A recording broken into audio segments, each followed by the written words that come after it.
Dan kita sebut sikit muqaddimah berkenaan dengan suratul Ahqaf sebelum daripada kita pergi lebih jauh lagi. Suratul Ahqaf yang saya sebut tadi merupakan surah yang akhir dalam bab surah Hawamim ini, dan dia berada pada tajuk macam mana Allah Subhanahu wa taala menjawab kesamaran berkenaan dengan syirik fil barakah, iaitu syirik dalam masalah berkat. Kenapa? Kerana mereka yang seru nabi, wali, malaikat dan jin ni, mereka seru nama dia, dan dia sebenarnya apa yang dia seru ni tidak boleh membawa apa-apa pun, dan tidak boleh mengalirkan keberkatan yang ada pada dia tu kepada orang yang menyeru itu, sebab keberkatan itu milik Allah. Keberkatan itu milik Allah. Sebab mereka tidak faham masalah berkat ni lah yang mereka puja selain daripada Allah Ta'ala ni untuk mengambil berkat. Kerana bagi dia ni orang berkat. Bila hak ni orang berkat, mudah-mudahan berkat tu adalah kepada kita. Sepatutnya keberkatan itu adalah benda yang dia kena seru Allah Subhanahu wa taala, dan dalam masa yang sama Allah Subhanahu wa taala sahaja yang berhak untuk beri keberkatan, sebab keberkatan itu milik Allah, tapi tidak. Sebab itu kita minta berkat dengan perkataan Allahumma barik lana.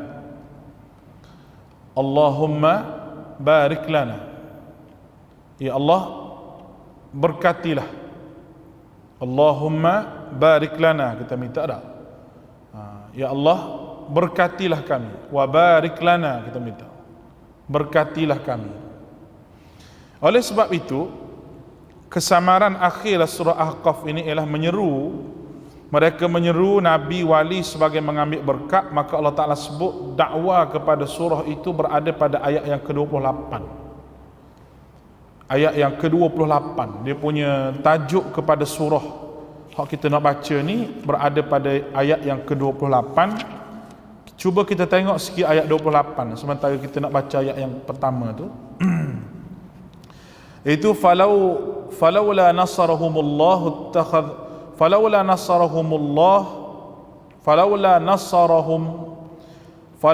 nasarahumul ladzina ittakhadhu min dunillahi qurbanan alihah bal dallu anhum wa dhalika ifkuhum wa ma kanu yaftarun.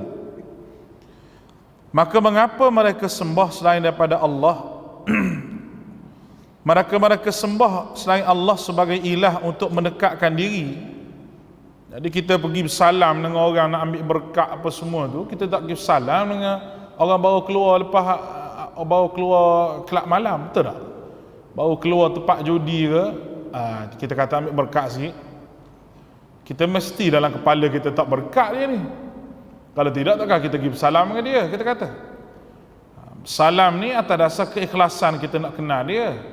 Tapi ada orang yang pergi bersalam dengan dia ni kerana kita ambil berkat sikit, dia kata. Nak ambil berkat sikit tu masalah tu. Bila dia sebut nak ambil berkat sikit, itu jadi masalah. Kerana apa? Kerana keberkatan tu milik Allah. Jadi apa yang perlu kita sebut di sini, bahawa jangan sekali-kali kita tersalah mulut dalam bab berkat ni. Jangan salah mulut. Salah mulut macam mana? Kalau saya tak suka sangat sebut masalan kalau orang tu ambil berkat sikit, ustaz dia kata berkat, dia nak ambil berkat apa pun tak tahu kita ni. Nak ambil berkat sikit, duduk dengan ustaz ke, nak ambil berkat atau berkat ni, berkat tu milik Allah, bukan milik kita. Jadi kita takut i'tiqad kita tu lari dengan sebab kita sebut benda tu, walaupun dia niat tu nak ambil berkat tu, bukan dia niat nak ambil berkat sungguh, dia hanya dari sudut bahasanya saja, tetapi syaitan ni dia bijak. dia boleh heret kita ke arah syirik pada Allah Subhanahu Wa Taala. Sebab itu saya pernah sebut pada tuan-tuan, dalam masalah ni kita pergi suruh orang yang berkat berdoa untuk kita, kerana keberkatan dia. Kalau kita nak suruh orang lain, orang berdoa pada kita kerana keberkatan dia, salah. Kita suruh hanya sekadar nak berdoa untuk kita, tak apa, tapi kerana keberkatan dia, kerana dia ni kita kata dekat dengan Allah Ta'ala, maka kita pun tak berdoa, maka kita suruh dia saja berdoa. Itu satu masalah besar yang berlaku, satu masalah besar kepada akidah kita tu sendiri, kepada akidah kita tu sendiri. Baik, apabila kita mempunyai masalah dalam masalah akidah ni, ini peluang syaitan. Syaitan dia pandai, dia lebih bijak pada kita lagi. Syaitan dia reti. Bila peluang ada, maka syaitan pun masuk. Bila syaitan masuk, maka rosak kita dengan sebab perkataan kita yang kita rasa hanya sekadar nak ambil berkat mula-mula, tapi dia heret jauh. Baik. Keberkatan tu ada pada mana? Keberkatan hanya ada pada ikut sunnah Nabi. Keberkatan itu hanya ada pada sunnah Nabi sallallahu alaihi wasallam. Kerana ayat yang 28 yang saya sebut tadi, bahawa mereka tu tak dapat tolong pun, dan orang yang dia sembah tu telah lenyap daripada mereka, dan dia pun tak tahu dia tu kena sembah. Wali, Nabi, dia orang baik-baik, dia pun tak tahu orang boleh jadi sembah dia tu kenapa. Dalam ayat yang lain dia akan dipanggil di hadapan Allah Ta'ala esok. Nak musuh orang sembahmu ke macam mana? Tidak. Tapi kenapa sembah ni? Kerana dia tidak bersalah dalam masalah ni, tapi orang yang menyeru itu masalah. Orang yang nak ambil keberkatan itu jadi masalah. Baik, itu yang kita nak bincang dalam surah ini, dalam surah Al-Ahqaf ini. Seterusnya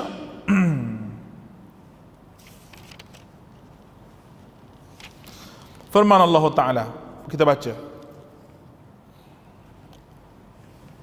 A'udzu billahi minasy syaithanir rajim. Bismillahirrahmanirrahim. Hamim. Tanzilul kitab minallahil azizil hakim.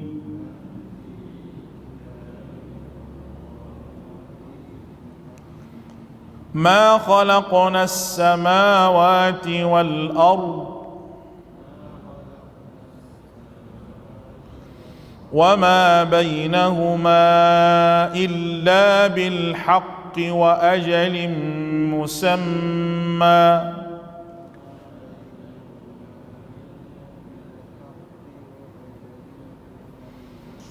والذين كفروا عما أنذروا معرضون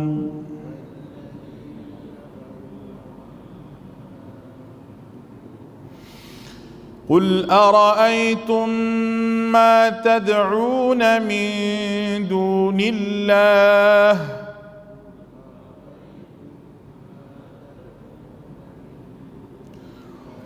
أروني ماذا خلقوا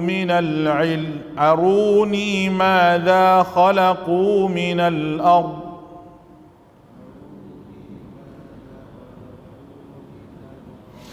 أم لهم شرك في السماوات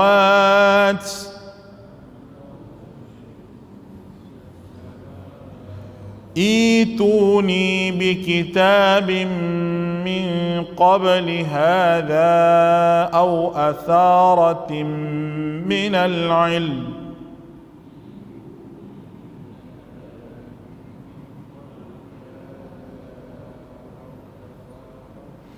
إن كنتم صادقين ومن أضل ممن يدعو من دون الله من لا يستجيب له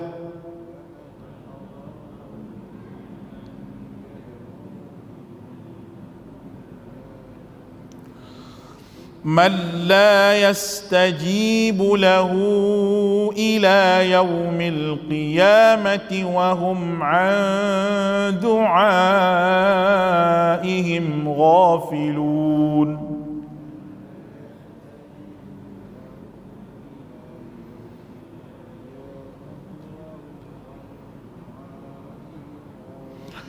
وإذا حشر الناس كانوا لهم أعداء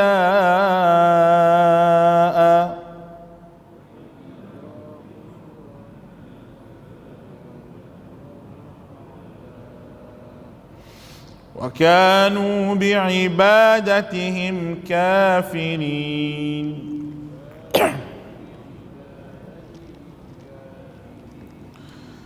Hamim, Tanzilul Kitab Minallahil Azizil Hakim. Kitab ini, Al-Quran ini diturunkan dari Allah yang Maha Perkasa lagi Maha Bijaksana.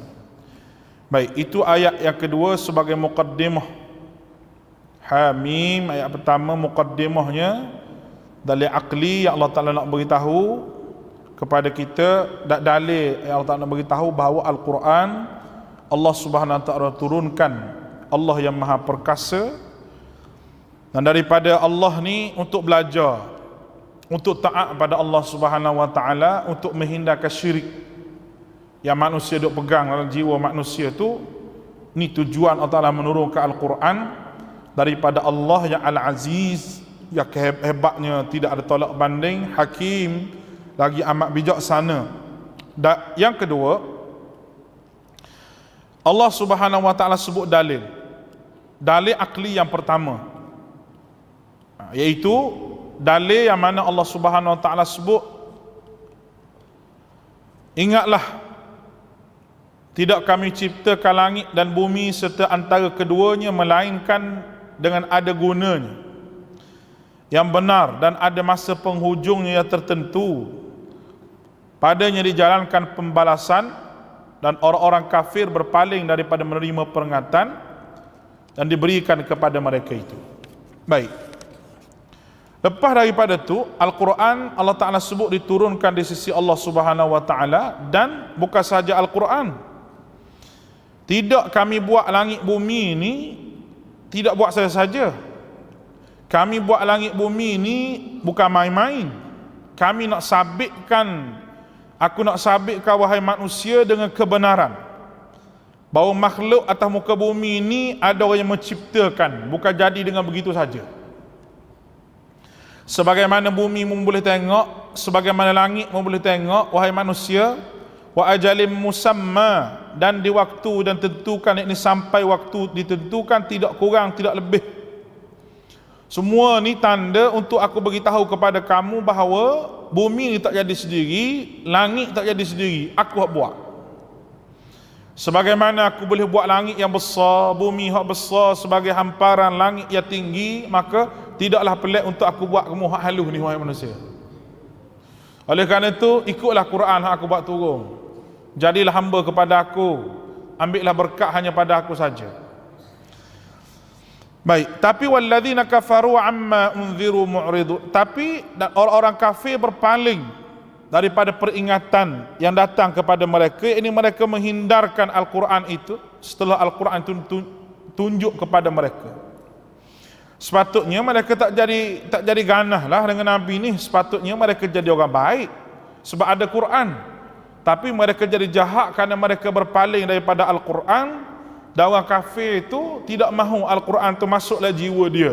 Walaupun Quran ni masalah terbaik untuk merawat jiwa orang yang syirik ni, tapi mereka berpaling. Seolah-olah mereka nak lawan Allah Ta'ala. Nak lawan macam mana, langit pun dia tak buat, bumi pun tak buat. Maksud ini sombong saja kita panggil. Manusia ni sombong saja. Duduk atas muka bumi Allah, menumpah Allah Ta'ala bagi, tiba-tiba nak lawan Allah. Baik. Kemudian ayat yang keempat. Ayat keempat ni kalau kita tengok di sini disebut bahawa tuntutan kepada musyrikin. Seolah-olah Allah Ta'ala kata, apakah ilah-ilah ataupun ruh nabi, wali, malaikat ni dipuja, dijadikan tumpangan yang mempunyai berkat Seolah-olah ni satu, Allah Ta'ala ni minta tolong dia pula. Bersyarikat Allah Ta'ala tu, tak ada nak buat, minta tolong dengan dia. Maka musyrikin Mekah dicabar untuk mengemukakan bukti di atas apa yang mu nak sembah ni. Tu usul ayat dia. Baik. Qul, mu kata wahai Muhammad kepada musyrikin hak menyembah berhala ni. Bukan dia sembah berhala, dia sembah Allah juga dia kata. Tapi sembah satu lagi ni sebab apa? Sebab hak ni pun berkat juga. Dan kebanyakan orang yang salah bab berkat tu, ideologi dia beginilah. Dia kata minta Allah juga, tapi kerana keberkatan yang ada. Kita belajar keberkatan tu milik Allah, tidak milik sesiapa, milik Allah. Dia kata bahawa kita sembah Allah Ta'ala dalam bab ni, tapi berkat-berkat ni ada juga pada dia ni. Maka Tuhan tanya, bersyarikat ke Allah ni? Mu tanya dia, wahai Muhammad, ara'aitum ma tad'una min dunillahi aruni madza khalaqu minal ard. Terangkan kepada aku tentang apa yang kamu sembah selain daripada Allah. Perlihatkanlah kepada aku apa yang mereka cipta kata muka bumi ni, tunjuk sikit. Soalan ni orang panggil soalan pecah kepala belaka ni. Nak jawab musyrikin Mekah tu, tapi oleh kerana kerah kepala lebih pada batu, nginduk gitu. Tunjuk aku mana yang Allah Ta'ala tak sempat nak buat. Habis duit ke, kalau projek kerajaan yang habis duit orang lain tu kan sudah.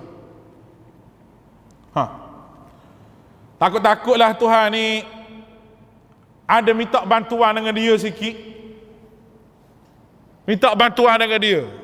Ngeruh Nabi, wali, hak mu sembah ni, takut-takut Allah Ta'ala ni takutnya minta bantuan dengan dia dalam masalah ni. Tak boleh nak buat seorang-seorang, kena ada dia. Cuba mu tunjuk sikit. Atas muka bumi ni mana hak dia ciptakan? Am lahum syirkum fis samawat. Atas bumi ni kecil sangat langit tu. Kau bengong. Kau tak boleh nak jawab. Hak di bumi nak cari bukti pun tak boleh. Ni hak langit tu. Hak besar langit tu. Takut bumi ni kecil sangat tak berjumpa. Baik, hak di langit. Mereka tak boleh nak jawab. Tuhan kata apa? Ituni bi kitabin min qabli hadha. Allahu Akbar. Allah Ta'ala ni dia tekan sungguh orang hak lawan dia ni. Bukan tekan main-main. Hak di bumi buat keluar mana? Apa pandangan kamu? Kamu seru selain daripada Allah ni, mereka cipta makhluk apa atas muka bumi? Untuk senang. Tak ada di bumi. Hak langit lah pula. Hak langit besar sikit pada bumi ni ada atau tidak? Apabila tidak ada, tanya dia. Ataupun ada kitab lah, ada kitab. Sebab apa? Sebab hak sebelum daripada ni ada kitab. Duk sebut-sebut ni Yahudi, Nasara ni ada kitab. Takut-takut adalah kitab. Hak jub itu ni bi kitab. Buat mai kitab sebelum pada Quran ini.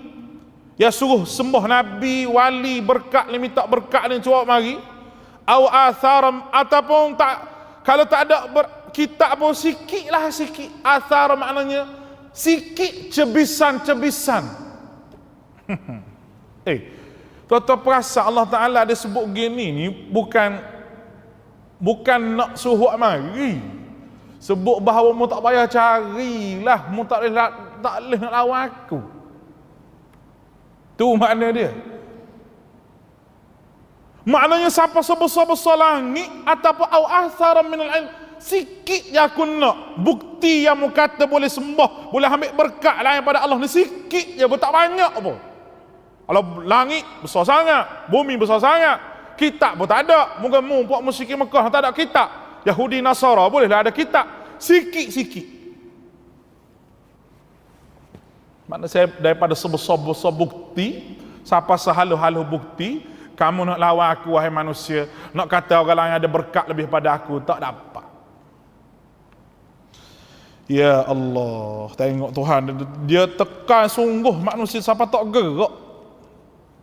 Tuan-tuan rasa tak tahu lah siapa tak gerak apa.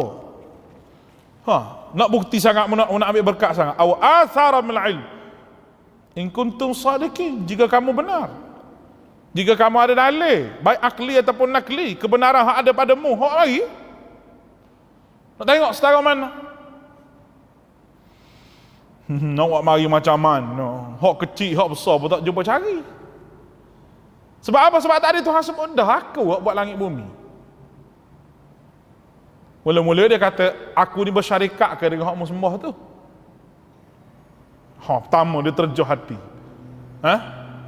Ada syarikat ke aku dengan dia, ada saham sekali ke yang aku nak seksa mu sebab aku mu seru dia sebab keberkatan dia, aku tak seksa kamu di hari akhirat sebab aku malu ke dia ni. Satu. Ataupun tak gitu, ada gitu awak mari kita lah bukti hujah. Tak boleh juga awak mari kita. Tak ada kitab. Kalau tak ada kitab, awak mari sikit sudahlah, sikit bukti. Allah, manusia nak lari macam mana di akhirat ni? Tu awak kesimpulan. Oleh kerana sikit pun tak boleh, banyak pun tak boleh. Siapa yang sesat, waman adallahu, ni punca dia.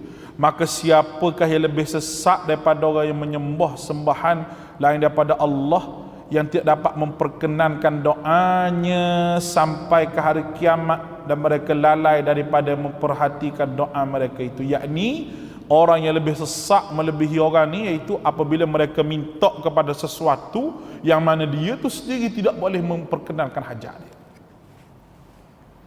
Allah. Siapa lebih sesak mereka daripada orang menyeru selain pada Allah? Kerana tidak ada siapa yang boleh mengkabulkan doanya sampai hari kiamat. Malahan orang yang kamu sembah tu pun tak tahu bahawa dia tu disembah. Sesaknya mu, tak betulnya mu. Lalu sebab apa kamu sembah ni? Sebab jahil. Sebab tak erti bahawa berkat tu milik Allah Ta'ala. Ayat nombor 5. Ayat nombor 6. Di hari akhirat, akhirat tak ada benda lain dia dapat. Wahum an du'aihim ghafilu. Di hari akhirat tak ada benda lain dia dapat.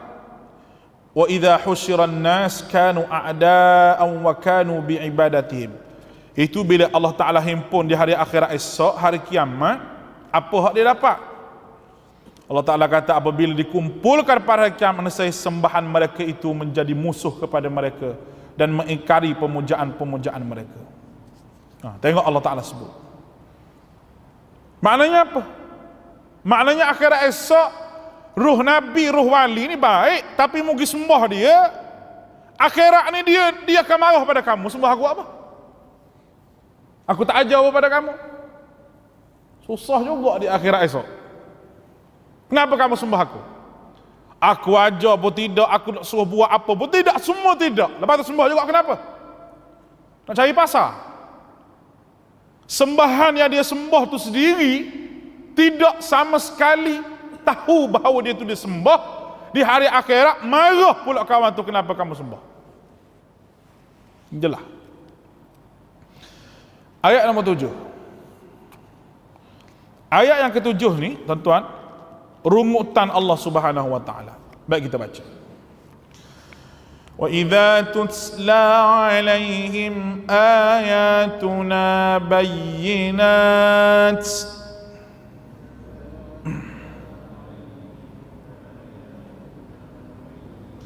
qala alladhina kafaru lil haqq لما جاءهم هذا سحر مبين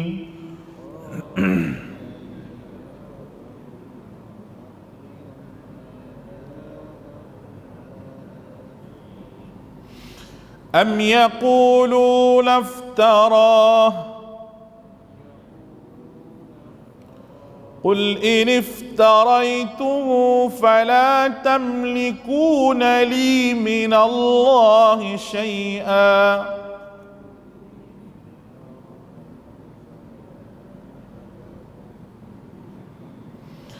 هو أعلم بما تفيضون فيه كفى به شهيدا بيني وبينكم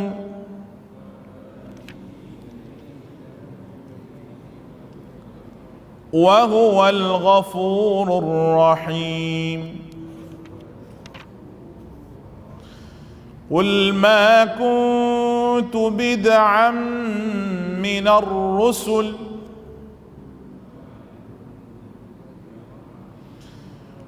وما أدري ما يفعل بي ولا بكم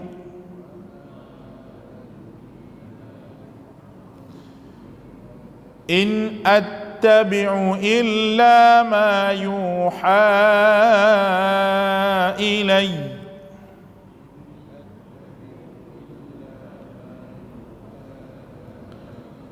وما أنا إلا نذير مبين.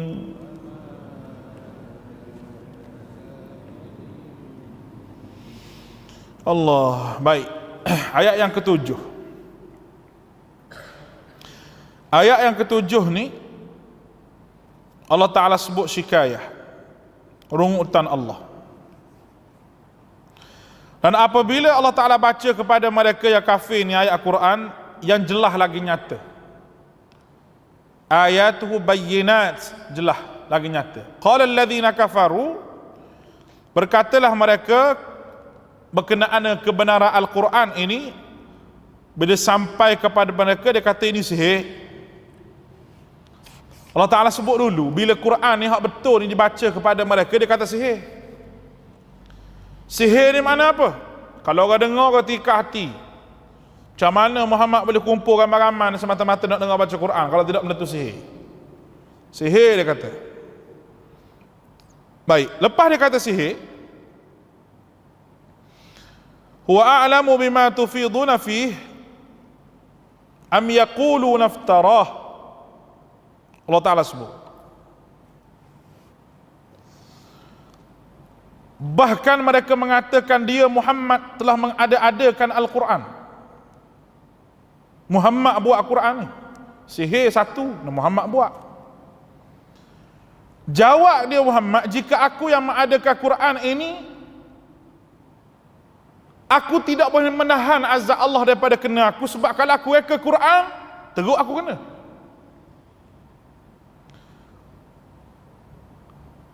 Allah Ta'ala tahu Quran ini Allah Ta'ala buat turun. Tiba-tiba dia kata Muhammad ni boleh reka Quran. Kalau aku reka Quran, Allah Ta'ala akan bunuh aku. Mana gitu. Tak lari daripada azab Allah Subhanahu Wa Ta'ala. Kerana Allah Ta'ala tahu apa-apa yang percakapan tentang Al-Quran itu cukup jadi saksi antara aku dengan kamu semua ni. Cukup Allah bagi aku walaupun kamu tak terima. Sebab apa? Sebab Allah saja tahu betapa teruknya tuduhan huwa a'lamu bima tafidu. Faidah maknanya benda yang bertubi-tubi. Tuduhan kamu pada aku ni bertubi-tubi, yang pecah belah lagi. Dan Quran ni sihir lagi, aku ke Quran lagi. Allah Ta'ala tahu. Kafa billah, cukuplah Allah menjadi saksi di antara kita berdua ni. Tu ayat yang ke-8. Yang ke-8. Ayat yang ke-9, musyrikin tanya Nabi, Qul ma kuntum bid'atan. Dia sebut bahawa katakanlah aku bukanlah Rasul yang pertama antara Rasul-Rasul yang tidak mengetahui apa yang diperbuat terhadapku dan tidak pula terhadapmu.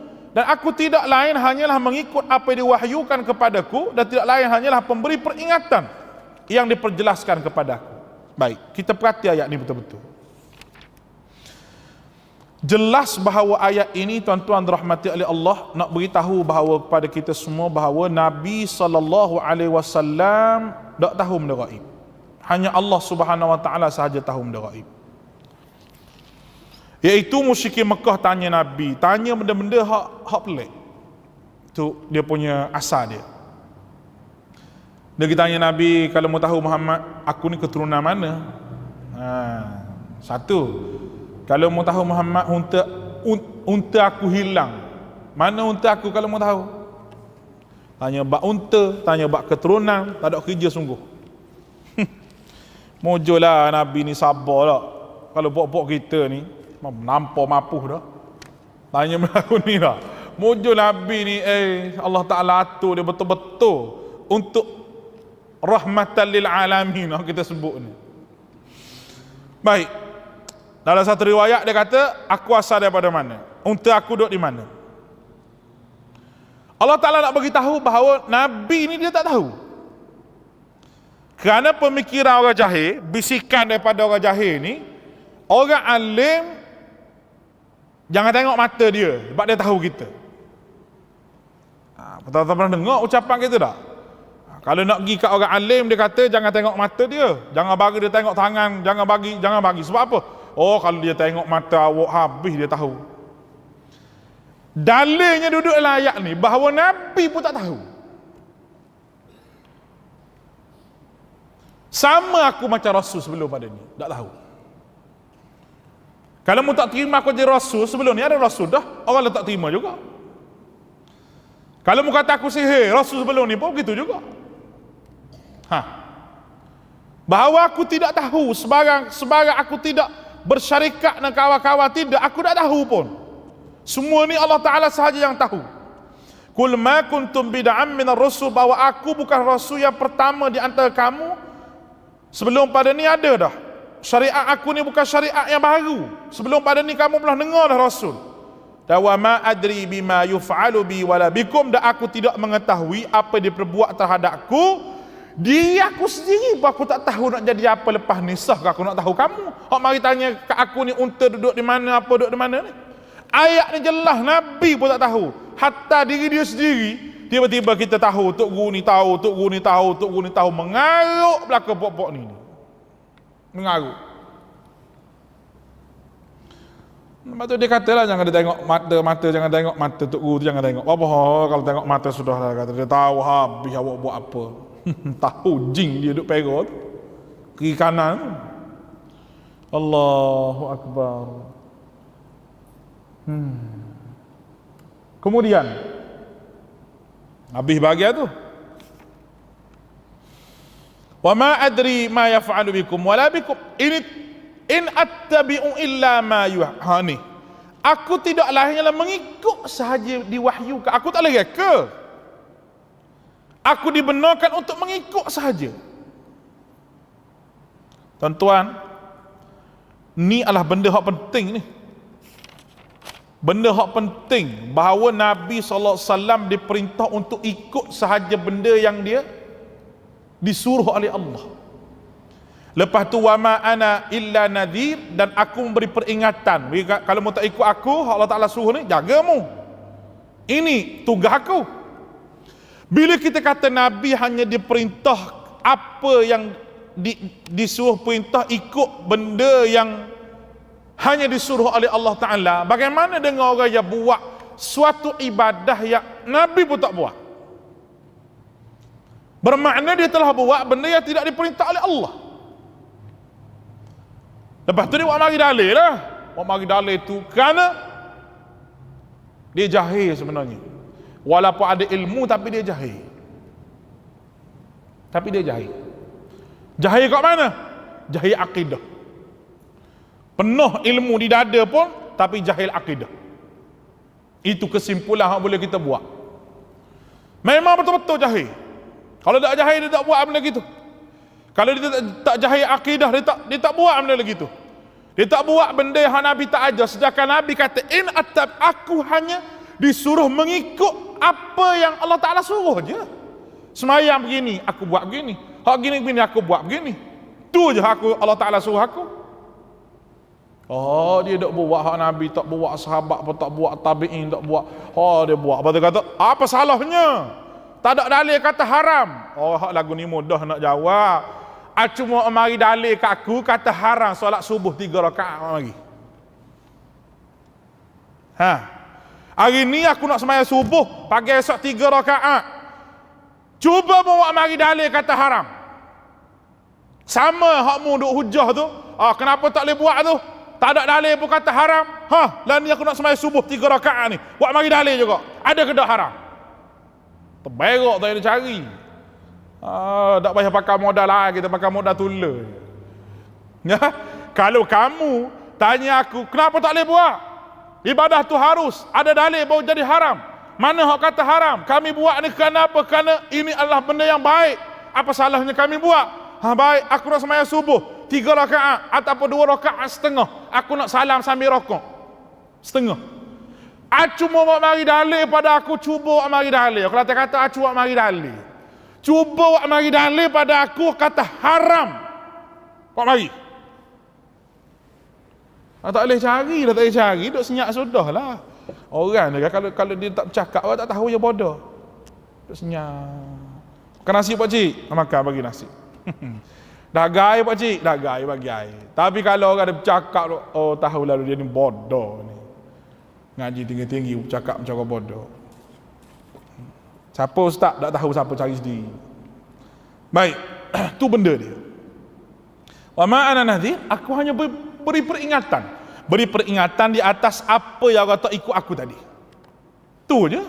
Mubin, peringatan yang terang lagi nyata. Baik. Tu ayat nombor 9, nombor 10, 11, 12, 13, 14, 15. Ada 5 ayat lagi. Tunggu. Lapar perut pun tunggu dulu. Kita nak habis 15. Habis esok kita nak sambung 15 lagi. Biar habis 30. 30 ayat je surah ni. Baik. قل أرأيتم إن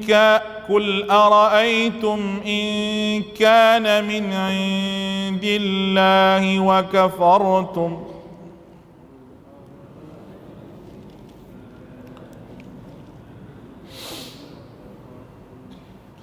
قل أرأيتم إن كان من عند الله وكفرتم به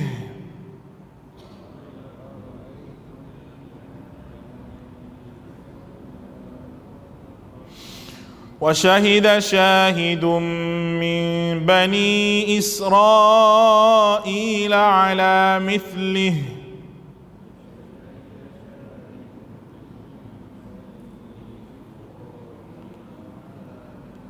فآمن واستكبرتم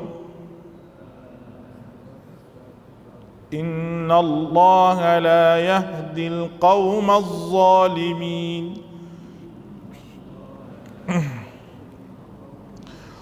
وقال الذين كفروا للذين آمنوا لو كان خيرا ما سبقونا إليه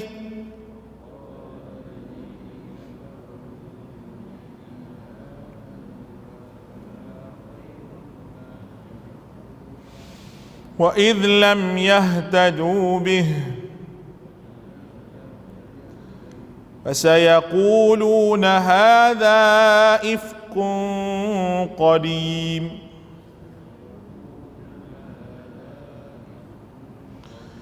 ومن قبله كتاب موسى إماما ورحمة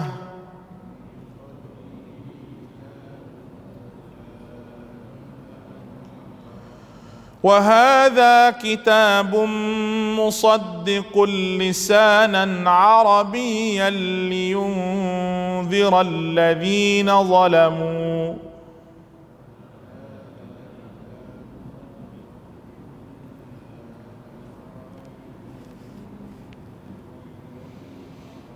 وبشرى للمحسنين إن الذين قالوا ربنا الله ثم استقاموا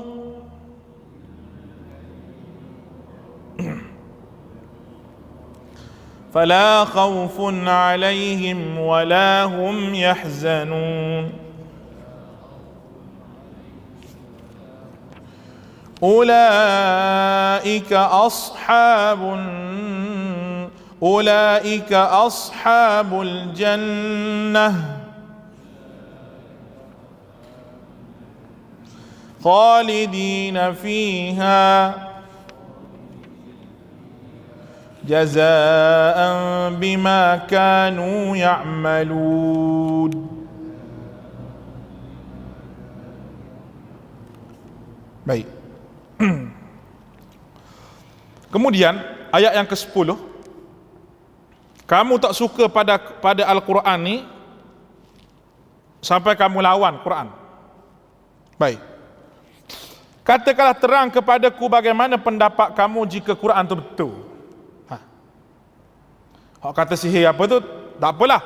Bagaimana pendapat kamu jika Quran ini betul padahal kamu mengingkari, kamu lawan Quran ni sedangkan dia betul. Dan saksi daripada Bani Israel, orang Bani Israel kata Quran ini serupa dengan kitab dia dan kami beriman. Sebahagian daripada Bani Israel itu sendiri. Yang dimaksudkan dengan Bani Israel ini, kata ulama tafsir, itu Abdullah bin Salam, seorang ulama Yahudi yang mana alim kitab, kata Quran ini betul. Yang disuruh pergi jumpa dengan Nabi, nak lawan Nabi, akhirnya menerima Nabi SAW. Sedangkan dia kata betul. Mu tahu apa musyrikin Mekah mu tak ada kitab. Baik, kalau mu kata sihir tak apalah. Katakan dulu gini, bahawa betul ni Quran ni betul. Nak kata tak betul macam mana? Bani Israel hak bagi kitab tu kata serupa dengan kitab dia dalam masalah tauhid ni. Dalam masalah menyeru hanya Allah Ta'ala, tak ada keberkatan malaikat Allah ni, betul belaka ni. Baik. Sedangkan kamu menyombongkan diri. Dia hak ada kitab tu dia sokong bahawa betul, kamu sombong diri. Sesungguhnya Allah tidak memberi petunjuk bagi orang-orang yang zalim. Mu duduk lawan Allah Ta'ala ni, Allah Ta'ala tak bagi petunjuk pada kamu, tak bagi hidayah pada orang zalim. Kerana apa? Kebenaran hak depan kamu, kamu lawan. Ayat yang ke-11 ni, kalau kita tengok, itu dia punya usul ayat dia, itu masyarakat dia ukur satu-satu perkara tu, dia ukur kebenaran mesti diikut oleh orang yang hebat-hebat. Maknanya apa? Kalau betul tak ada seorang pun duk berniaga dengan dia, tapi benda ni benda salah ni. Sebab apa? Sebabnya hak ikut Muhammad ni siapa?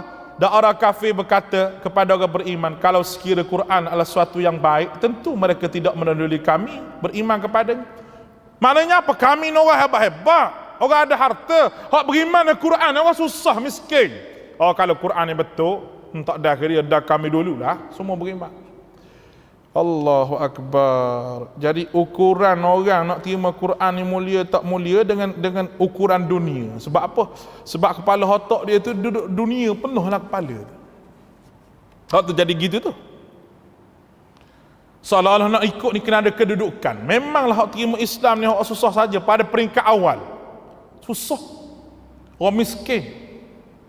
Tapi akhirnya cuba tengoklah Uthman terima Islam dah. Pok-pok kaya pada juga. Tu kebenaran Al-Quran. Tapi kalau Muhammad ni betul, aku hak kaya ni ikut belaka dah. Tapi hak susah tu hak ikutmu. Jadi sungguh musyrikin Mekah ni. Dan kerana mereka tidak memberi petunjuk dengannya, maka mereka berkata, ini adalah dusta yang lama. Tengok dia sebut pada Nabi. Dia kata, wa idlam yahtadu hadza kitab musaddiqan lima lisan Arab. Dia kata hak ni hak kamu sebut ni, wa illam yahtadu fasayaqulu hadza ifqun qadim. Bagai lama ni, contoh ginilah. Saya bagi contoh mudah tuan-tuan faham dah. Ada awak masuk menega apa dia kata? Saya masuk skim ni. Skim mana skim ni? Skim dia. Skim ni bagai lama dah ni, nipu ni. Gitu. Dia anggap Quran gitu. Bagai lama, bagai dusta. Hak ada dah sebelum ni Muhammad mari dia ulang hak menipu hak lepas-lepas tu. Macam kita kata ni skim ni dulu ada orang kena tipu dah ni. Rugi berjuta. Maka hak mu mari duk masuk ni benda hak ulang tu lah. Jadi jangan dia ikut Muhammad ni. Sebab apa? Sebab hak lepas ni menipu, Muhammad tu kan sama menipu hak lepas ni. Dan Allah Ta'ala sebut dalil nakli. Ayat 12 ni dalil nakli. Sebelum Quran ni ada kitab dah. Kitab kepada Musa memberi petunjuk kepada rahmat kepada kita semua. Dan Quran ini mari membenarkan kitab Taurat. Satu, yang keduanya cuma di dalam bahasa Arab. Taurat tu dalam bahasa dia lah, Quran dalam bahasa Arab. Apa salah dia ikut Quran ni? Quran dalam bahasa Arab, hak anu dalam bahasa dia. Musa tu bawa kitab Taurat, mu kata Nabi Musa tu Musa. Hak ni membenarkan apa yang ada dalam Taurat. Peringatan, menjadi peringatan kepada orang zalim, dan khabarkanlah kepada mereka, memberi khabar gembira kepada orang yang nak buat baik. Allah Ta'ala sebut pada ayat yang ke-13. Ayat 13 ni tuan-tuan, siapa muhsinin wa busyra lil muhsinin, akhir ayat 12 tu. Siapa muhsinin tu? Allah Ta'ala pun hurailah. Orang yang muhsinin ni orang yang istiqamah, iaitu dengan yakin mereka beristiqamah dengan hati, dengan perasaan dia, bahawa qalu rabbunallah, mereka kata Tuhan kami lah Allah dengan hati dan perasaan dia. Summastaqamu, kemudian dia istiqamah di atas perkataan dia itu, maka dia tidak ada bimbang, tidak berduka cita, tidak sedih. Dan dia dapat apa? Dapat pada ayat ke-14 tu, mereka ahli syurga, kekal pemberian Allah kepada mereka, dan bukan percuma dapat syurga tu. Mereka itulah orang yang penghuni syurga yang kekal dalamnya sebagai balasan apa yang mereka kerjakan. Kerjakan di mana? Atas muka dunia. Kerja macam mana atas muka dunia ni? Nak dapat syurga, terpaksa berperang dengan syaitan, berperang dengan hawa nafsu, berperang dengan macam-macam. Ayat akhir nombor 15. Allah, kita minum air sikit. Akhir nombor 15. Sebab ayat nombor 15 ni ada benda yang hebat juga Tuhan tunjuk kepada kita. Bismillah.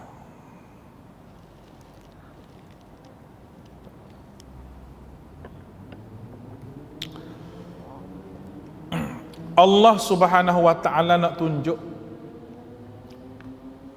kamu kena patuh kepada aku yang banyak jasa kepada kamu, dengan contoh ayat buat baik pada ibu bapa. Baik. Agama ni, apabila ada seseorang tak zalim pada diri orang dan tak buat jahat pada orang, maka dia jadi orang baik. Dan Allah Ta'ala cerita dua cerita dalam tu. Tapi kalau kita nak cerita satu je hari ni. Yang pertama cerita mak ayah beriman, anak syirik. Itu cerita hak belakang. Yang pertama hak kita nak cerita ayat 15 ni, mak ayah, cucu cicit semua beriman. Dan Allah Ta'ala sabitkan cerita ni dengan buat baik pada ibu bapa, sebab semua orang atas muka dunia, hak manusia yang berakal, dia akan terima buat baik pada ibu bapa walaupun dia agama lain. Sebab apa? Sebab ibu bapa banyak jasa, membesarkan, mendidik.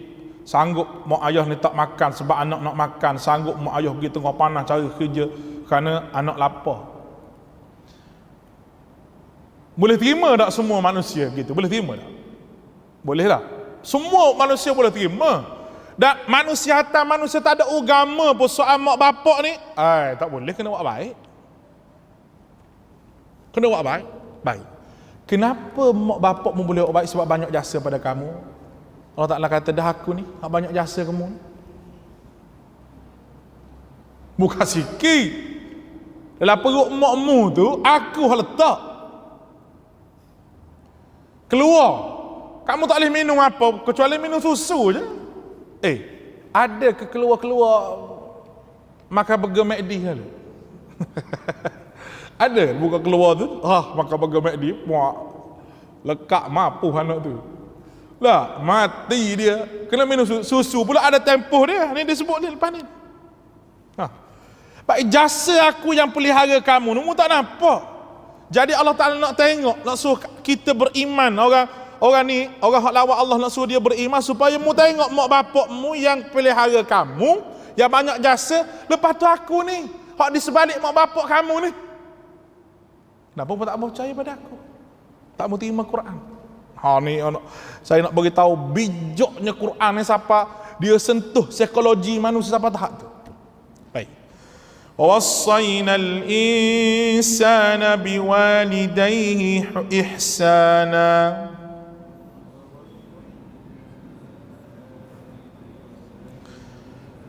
حملته أمه كرها ووضعته كرها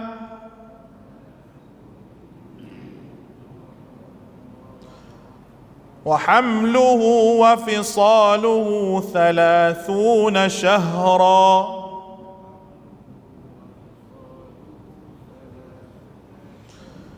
حتى إذا بلغ أشده وبلغ 40 سنة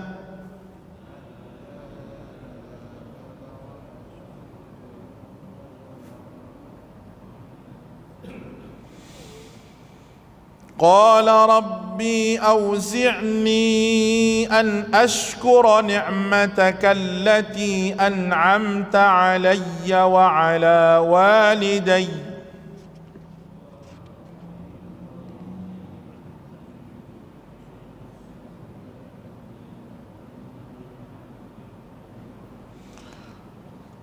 وأن أعمل صالحا ترضاه وأصلح لي في ذريتي إني تبت إليك وإني من المسلمين أولئك الذين تقبل عنهم أحسن ما عملوا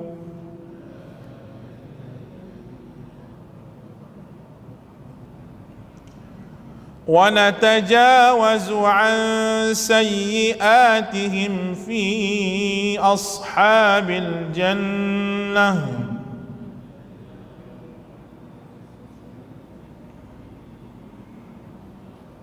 وعد الصدق الذي كانوا يوعدون.